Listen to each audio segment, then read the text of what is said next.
Hello, we're here with Shawna Cheatham. She's an artist, a visual artist that's here at the film festival. And she does paintings, drawings, and jewelry. So, how you doing today? I'm fine. Cool. So, tell us something about yourself. Well, actually, let me rephrase that. You asked me how was I doing. I'm more than fine. I'm awesome. I'm a local Baltimorean. I'm a mother of 5. I am 40 years old. Yes. I call myself the artistic artist because I am autistic, and of course I'm artistic, as you can see. I'm the sole caregiver of 2 children with autism, and that would lead me to explain this piece. This is a rendering of, or my interpretation of, myself and my 8-year-old son Makai. He is an awesome artist as well, and I paint and use all these various forms of media. I suppose you could say I'm a multidisciplinary artist because I paint, I sketch, I design and create jewelry from various media, using wires and stones and pretty much everything. These are some samplings of my rings you can see here on my ring reamer. And I use canvas, wood, paper, metal, plastic. There's nothing I won't, attempt to express myself through. I can utilize anything to create, so that's what I am, a creator. I have here some pieces of my jewelry that I like to show you. They're simple pieces. I have some agate, which is a metaphysical healing stone. That is brown agate. I have a sample of citrine, which is a form of a crystal that I've used with copper wire, and it's mounted on leather. And I also have a sample of quartz crystal with mounted on suede. It just aids me in keeping the energies around me balanced and positive. Also, wrapping the wires is therapeutic for me, and it's a coping mechanism. So, and I think it's quite pretty, and other people appreciate it. So, I get to share that with other people, and that's an awesome type of thing. So, that's part of Afrocentrics. I also, well, you can hold on to that. Okay. I also have my special blend of Nubian hair and body butters. They consist of a blend of coconut oil, shea butter, almond oil, olive oil, red palm oil, and various fragrances such as frankincense and kush. I believe this is frankincense. Let's smell it. Smell that. Is that awesome or what? Yeah, it's cool. And well, it's for melanated skin types as well as any skin type, and it's for the maintenance of your hair and your skin. So this is what I do. This is what I do to pass time. This is what I do to focus myself. And like I said, as an adult on the autism spectrum, it helps me as far as being my coping mechanism. If you look at my work, you can see that most of it consists of the feminine form or feminine energy, or like, oh sure, like you can set it right there on top of them. My pieces are interactive. People can touch them because they're made of different things, and touch the texture of the hair and experience that and everything. I don't know if they can see that through the camera, but the hair is actually textured. So as far as my pieces expressing life, that's what I live by, the philosophy of attracting and also projecting a certain level of light and life in my interaction with people every day. I can show you this piece right here. It's another sort of maternal piece. It's mixed media as well. It consists of acrylic and a little graphite and paper. I think it's pretty much self-explanatory. Yeah. And with the Black Lives Matter movement going on, I think that would tie right into that theme and into that, that mindset that even before the child is born, the Black life does matter. We've seen a recent surge of violence in our city, and the art has really been a medium through which I can really express myself and deal with, my feelings about the situation.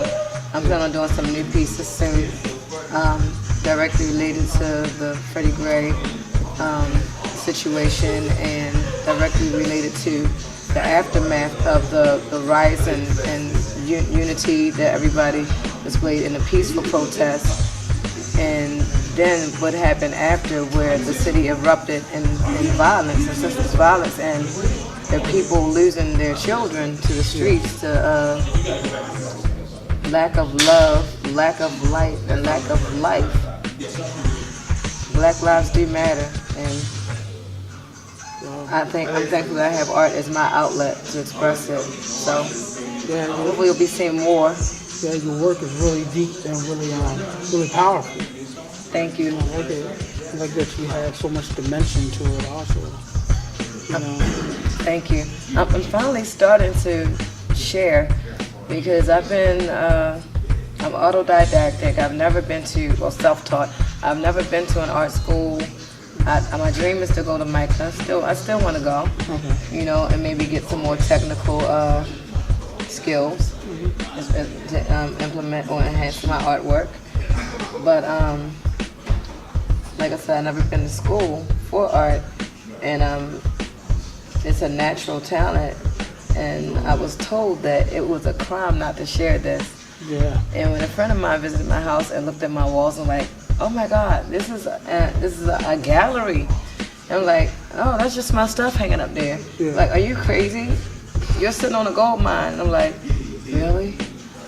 Yeah. I started to share it, and within the last 2 years, I did Towson Arts Collective. Okay. I've done Sawebo Fest and various festivals around the city, locally. Okay. So yeah, that's pretty much who I am. And how long have you been creating? How long? Yeah. Oh wow. Well, first of all, I'm a multidisciplinary artist, so I've been creating for a long time. I've been singing in the crib and in local church choirs, and traveled a little bit to states and everything. I've been on television a few times on PBS and independent television stations.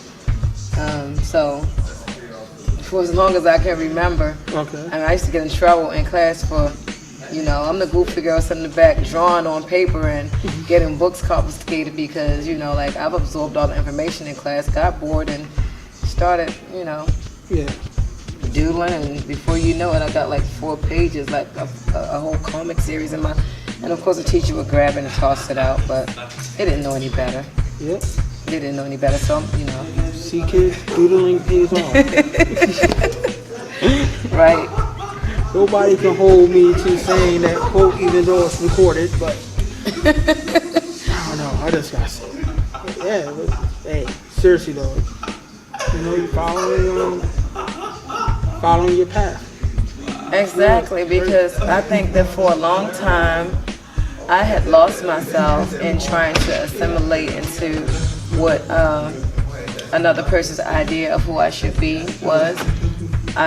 I tried my best to conform to, I guess, probably, especially in my teenage and young adult years, to fit in to a certain mold of, I had to try to at least attempt to go to college a little bit. I had to at least attempt to try to get a corporate job, I wore my Ally McBeal shift dresses and little crop jackets and had my hair piled on top of my head in a little tight bun with 2 little tendrils hanging down the back. And I meant the corporate aesthetic, and I was professional for what it's worth. But I was not happy. Yeah. I didn't want to be there. On my lunch break, I wanted to draw, but instead I smoked a cigarette because I was bored and I just didn't want to be there. Yeah. So, I went from place to place trying to figure this out. But I always said, I'm going to work so that I can get the funds to fund my passion, which is art. And then it just so happened that the autism crisis in my household took front seat and took top priority over everything that was going on when I found out that one of my children was diagnosed. And then again, several years later, that another one was diagnosed, and that all of the labels and attachments they placed on me, upon me as a child, were wrong. And got another opinion and another opinion, and it turns out, oh, this child is not whatever they said I was. I'm just freaking awesome. Yeah, right. I was on the spectrum, and at first I was a little bit, uncomfortable with that because I've been running from all those labels all my life trying to conform and fit in. And I realized that this stuff is what makes me tick. This is why I can do what I do. This is why I can sit up there and do 3 or 4 projects at one time and be completely comfortable doing them and go from one thing to the next and be focused and completely immersed in it. And this artwork is like the only thing that I've ever completed in my life. It taught me how to bring things to completion and fruition. So this is good for me. This is who I am, and it's what I'm supposed to be, what I'm supposed to be doing, and it allows me to be my authentic and my true self. Ooh, Can't get no realer than that. that's it. And as long as, I can't even comment. You said it all right there, It's like, I'm glad. Operating in my true self, my true passion. And just letting it out. Everybody can see it. That's great. Well, I hope they appreciate it. Yeah. Now, let's get into the important thing. Okie doke. How can people find you? Where yet? I do not have a website yet. I know that it's something I'm working on. That's another thing that I'm working on, and in my infancy of translating this passion into the business aspect. However, I do have a Facebook page, Afrocentrics Creations by Shawna Divine. It's Afrocentric spelled AFRINDECENTRIQS. I know that was a mouthful, but it's just simply pronounced Afrocentrics. And we will have it typed on the I'm Shawna Purpose Driven Cheatham on Facebook, so maybe you can find me that way if you just type in Shawna Cheatham. I don't think there are a lot of Shawna Cheathams. I don't know. Well, you'll find me. Yeah. And my email is also s.cheatham777@gmail.com. s.cheatham777@gmail.com. So that's all my contact information. Cool. Thank you for Thank sharing you. and having work.